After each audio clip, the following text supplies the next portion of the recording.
साध संगत जी, प्रेम से कहना धन निरंकार जी।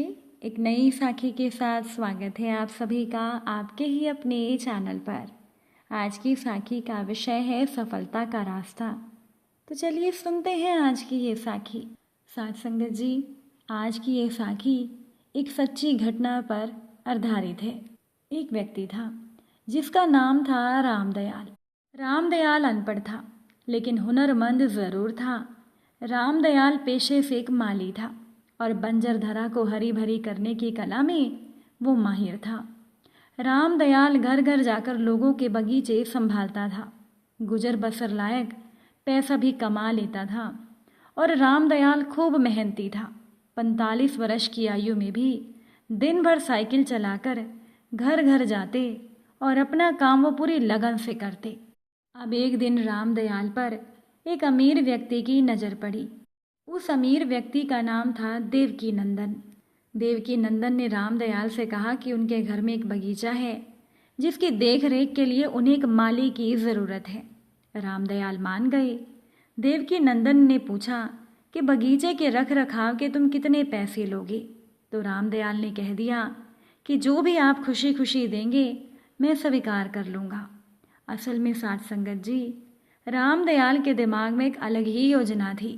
देवकी नंदन का घर बहुत ही अच्छे इलाके में था। वहाँ अधिकतर धनवान लोगों के घर थे। अगली सुबह रामदयाल साइकिल पर आए, देवकी नंदन से मिले और अपने काम में लग गए। 15-20 दिनों में ही रामदयाल ने बगीचे का कायाकल्प कर दिया।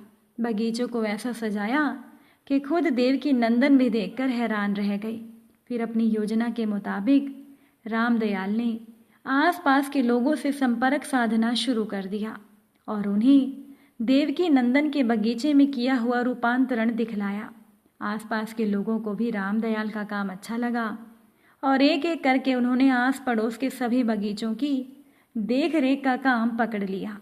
सुबह 6 बजे से शाम के 6 बजे तक रामदयाल जी तोड़ मेहनत करते रहे और एक एक बगीचे को नया रूप देते रहे।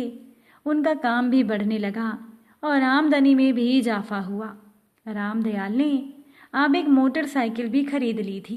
2 साल की अवधि में रामदयाल ने 20 घरों के बगीचों की देख रेख का काम संभाला और अपने साथ 5 लड़कों को काम पर रख लिया। अब इसी बीच उसी शहर के एक मशहूर बिल्डर की नज़र रामदयाल के काम पर पड़ी तो उस बिल्डर ने रामदयाल को अपने एक पूरी बिल्डिंग कॉम्प्लेक्स में पेड़ पौधे लगाने का ठेका दे दिया। इसके बाद तो रामदयाल ने दिन रात एक कर दिया और इस ठेके की वजह से रामदयाल की किस्मत ही पलट गई। रामदयाल का काम 20 गुना बढ़ा और आमदनी तो कई गुना बढ़ गई। अब एक दिन देवकी नंदन ने रामदयाल को फ़ोन में लाया और कहने लगे कि वो अपने बगीचे में कुछ काम करवाना चाहते हैं। देवकी नंदन को रामदयाल से मिले लगभग 3 साल बीत चुके थे। रामदयाल ने कहा कि वह थोड़ी ही देर में उनके बंगले पर पहुंच जाएंगे। कुछ ही देर के बाद देवकी नंदन के बंगले के आगे गाड़ी आकर रुकी। देवकी नंदन अपने घर के बाहर ही खड़े थे। गाड़ी से एक व्यक्ति उतरा और वो देवकी नंदन से मिला। देवकी नंदन को लगा कि ये सेठ कौन है जो चमचमाती गाड़ी से उतरकर मुझसे मिलने आया है। फिर सामने खड़े हुए शख्स ने कहा, सेठ जी, क्या आपने मुझे नहीं पहचाना? मैं रामदयाल हूँ। देवकी नंदन हैरान थे। कहने लगे कि क्या वही रामदयाल जो आज से 3 साल पहले साइकिल पर मेरे घर आता था और आज वो गाड़ी में आया है? हक्के बक्के देवकी नंदन को रामदयाल ने हाथ जोड़कर धन्यवाद देते हुए कहा, सेठ जी, मैंने आपके पास से ही शुरुआत की थी। देवकी नंदन अब कम से कम ये उम्मीद तो नहीं कर रहे थे कि इतनी बड़ी गाड़ी से उतरा हुआ कोई भी शख्स उनके बगीचे की मिट्टी खोदेगा, परंतु फिर कुछ ऐसा देखने को मिला जिसकी उम्मीद देवकी नंदन को भी नहीं थी। रामदयाल ने औजार निकाले और वो काम पर जुट गए। उनके साथ उनके कुछ सहायक भी थे, परंतु उन सब में से अब भी सबसे अधिक मेहनत करते हुए रामदयाल ही दिखाई दे रहे थे। देवकी नंदन के लिए यह सारा दृश्य अविश्वसनीय था। एक साधारण माली जो साइकिल से इतनी बड़ी गाड़ी तक का सफ़र तय कर चुका था, आज भी वो अपने काम के प्रति उतना ही निष्ठावान और समर्पित था। आज भी उसके दिल में अपने काम के प्रति उतना ही सम्मान था। साइकिल से गाड़ी तक के सफ़र में रामदयाल का एक हमसफ़र रहा था और वो था उनका पुरुषार्थ, उनकी मेहनत। साथ संगत जी, हम सभी के दिल में कुछ बड़ा करने की चाहत होती है, परंतु हम में से कई लोग शून्य से शुरुआत करने में बहुत हिचकिचाते हैं। किसी बड़े काम की शुरुआत बेशक छोटी हो, पर रामदयाल की कहानी इस बात का उदाहरण है कि कर्मठता और पुरुषार्थ के दम पर इंसान साइकिल से बड़ी गाड़ी तक का सफ़र तय कर सकता है। और वैसे भी 100 तक पहुंचने का सफ़र 0 से ही शुरू होता है। साथ संगत जी, क्या आपको भी ये सवाल कभी कभी परेशान करता है कि आप सफल क्यों नहीं हो पा रहे? क्या कमी रह गई जो आप अपने सपनों को हासिल नहीं कर पा रही? इस साखी को ध्यान से सुनिएगा और अगर समझ में आ जाए तो उस बारे में कुछ करिएगा ज़रूर। वॉशिंगटन में एक रेलवे स्टेशन पर एक व्यक्ति अपनी गिटार बैग लेकर चलता हुआ नजर आया। उसने एक हैट पहन रखी थी, आंखों पर काले गॉगल्स थे और दाढ़ी बढ़ी हुई थी। देखने में उसका व्यक्तित्व काफ़ी आकर्षक और प्रभावशाली था। स्टेशन पर हजारों लोगों की भीड़ थी। एक बेंच के पास पहुंचकर उस व्यक्ति ने बैग में से अपनी गिटार निकाली और बैग कुछ आगे रख दिया जिससे कि लोग उसमें पैसे डाल सकें। अपनी गिटार उठाकर वो व्यक्ति कुछ बहुत ही सुंदर धुन गाने बजाने लगा जो उस समय बहुत प्रचलित थी। 3 मिनट बीत जाने के बाद एक बूढ़ा व्यक्ति उसके गीत सुनने करीब 1 मिनट के लिए रुका। उसने कुछ डॉलर वहाँ रखे हुए बैग में डाले और आगे बढ़ गया। इस प्रकार कुछ डॉलर आने की शुरुआत हुई। 10 मिनट के बाद एक मध्यम उम्र का एक व्यक्ति वहाँ रुका और गीत के मज़े उसने लिए। 5 मिनट के बाद वो भी कुछ डॉलर बैग में डालकर चल दिया। 15 मिनट बीत जाने के बाद कुछ और लोग कुछ समय के लिए गीत सुनने के लिए रुके और उन्होंने भी कुछ बैग में डॉलर डाल दिए। 25 मिनट के बाद एक महिला जो काम पर जा रही थी कुछ समय रुककर गीत सुनने लगी।